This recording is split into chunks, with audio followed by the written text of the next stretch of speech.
assalamoalikom warahmatullahi wabarakatuh. Nahmaduhu wa nusalli ala rasulihil karim, amma ba'd. Fa'a'udhu billahi minash shaitanir rajim. Bismillahir rahmanir rahim. প্রিয় ভাই বোনেরা, দূর দূরান্ত থেকে, দেশ বিদেশ থেকে যে যেখান থেকে দেখছেন, মাহমুদুল হাসান আরিফ ইউটিউব চ্যানেলটি আপনাদের সকলকে স্বাগত জানাচ্ছি। প্রিয় ভাই বোনেরা, আজকে আমি আপনাদের সাথে যে হাদিসটি শেয়ার করব সেটি হচ্ছে, আর এটি হচ্ছে বিএ সিরিজ, ঠিক আছে? বিএ সিরিজে আজকে আপনাদের সাথে যে হাদিসটি শেয়ার করব সেটি হচ্ছে ইবনে মাসউদ রাদিয়াল্লাহু তাআলা আনহু থেকে বর্ণিত। তিনি বলেন, নবী সাল্লাল্লাহু আলাইহি ওয়াসাল্লামের সঙ্গে জিহাদে অংশগ্রহণ করতাম। অর্থাৎ যখন সাহাবী রাদিয়াল্লাহু তাআলা আনহুম নবী করিম সাল্লাল্লাহু আলাইহি ওয়াসাল্লামের সাথে জিহাদে অংশগ্রহণ করতেন, সেই একটা ঘটনা এই হাদিসটিতে এসছে। এর সঙ্গে জিহাদে অংশগ্রহণ করতাম, আমাদের সঙ্গে আমাদের বিবিগণ থাকতো না, ঠিক আছে?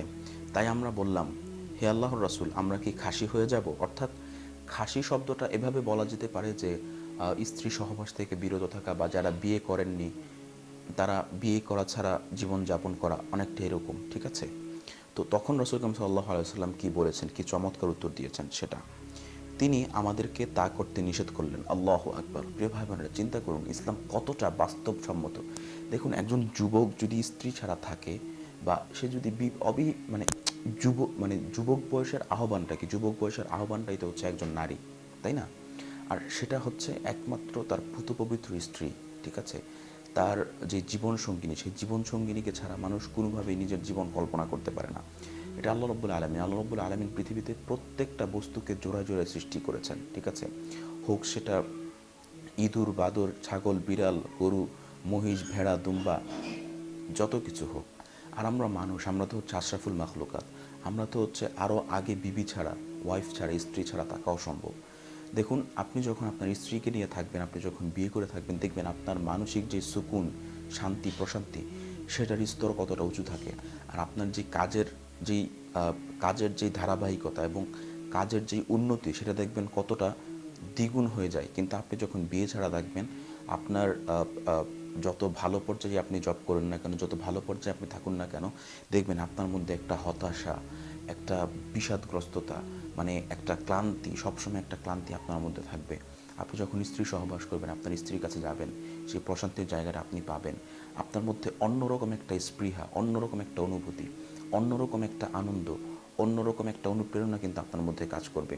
তাই ইসলামে বিয়েকে অত্যন্ত গুরুত্বের সাথে দেখা হয়েছে, এবং ইসলামে কিন্তু বিয়ে ছাড়া জীবনযাপনকে খুব গুরুত্বের সাথে অনুৎসাহিত করা হয়েছে।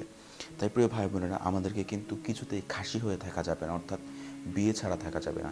আপনার যতটুকু ইনকাম আছে, সেই ইনকামের মধ্যে আপনাকে সেই অনুযায়ী একজন মেয়ে, একজন স্ত্রী কিন্তু আপনাকে খুঁজে নিতে হবে। আপনার যেই পরিমাণ সামর্থ্য আছে, সেই সামর্থ্যের মধ্যেই কিন্তু একজন স্ত্রীকে খুঁজে নিতে হবে। আপনি যদি ল্যাংলা, কানা, লোলা, বোবা হন, আপনাকে কিন্তু এরকমই একজন স্ত্রী খুঁজে নিতে হবে। কিন্তু কোনোভাবে আপনাকে বিয়ে ছাড়া কিন্তু থাকা যাবে না। কিন্তু বর্তমান সমাজে হচ্ছে কি, মানুষের বিয়ে করার সামর্থ্য আছে, বিয়ে করার যথেষ্ট পরিমাণ সামর্থ্য আছে, পয়সা আছে। আর আমরা তো বাংলাদেশে ম্যাক্সিমাম মিডল ক্লাস ফ্যামিলি, তো অ্যাটলিস্ট একটা মেয়েকে এনে খাওয়ানোর 100% সামর্থ্য আছে। কিন্তু তারপরে ছেলে মেয়েকে বিয়ে দিচ্ছে না, বিয়ে করাচ্ছে না, এবং অনেক ছেলে মেয়ে নিজেরাই বিয়ে করছে না।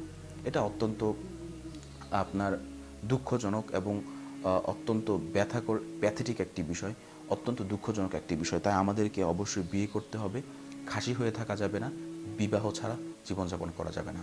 ভালো থাকবেন, সকলের কাছে দোয়া চাই। চ্যানেলটি সাবস্ক্রাইব করবেন, আপনার গুরুত্বপূর্ণ মতামত দিতে ভুলবেন না, এবং আমাদের জন্য দোয়া করবেন। আসসালামু আলাইকুম ওয়া রাহমাতুল্লাহি ওয়া বারাকাতুহু।